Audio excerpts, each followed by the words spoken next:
the climate crisis is the thing that we most need to focus on. Unify because it's nonpartisan. It should be nonpartisan. Well, I don't think of myself as an icon. I don't want to be an icon. I think of myself as a worker, hopefully an artist. Basically, everything roots back to poetry and work.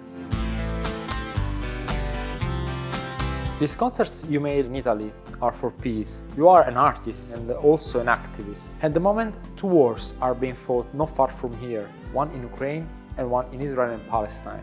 Is there an artist's responsibility to be a voice of peace? I think it's every human being's responsibility. Every human being needs to educate themselves and understand what is behind all of this conflict. I'm opposed to all war, and I am not a nationalistic person.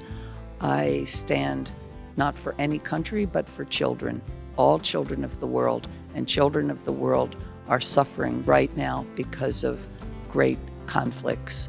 And I think that all people have to speak. That's part of the difficulty is people do not educate themselves and understand the basis for conflicts. I feel heartbroken that in the 21st century, we still haven't found a way to unite as a people. In A Book of Days, you retrace your life in photos. I remember an image from a book, Please Kill Me, where you and Robert Mapplethorpe couldn't get into Max's famous club and were waiting outside on the sidewalk. Then you became an icon. What is it like to be an icon? Well, I don't think of myself as an icon. I don't want to be an icon. I think of myself as a worker, hopefully an artist. I think of myself as a mother. I'm a performer, but basically everything roots back to poetry and work. And I don't have any interest in those kind of that kind of terminology because it doesn't really mean anything.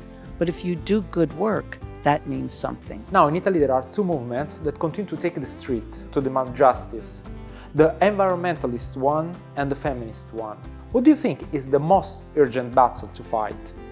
I feel right now that the environmental movement to tend to our planet, to all of the danger to our species, the danger to our rivers, our seas, that affects every human being.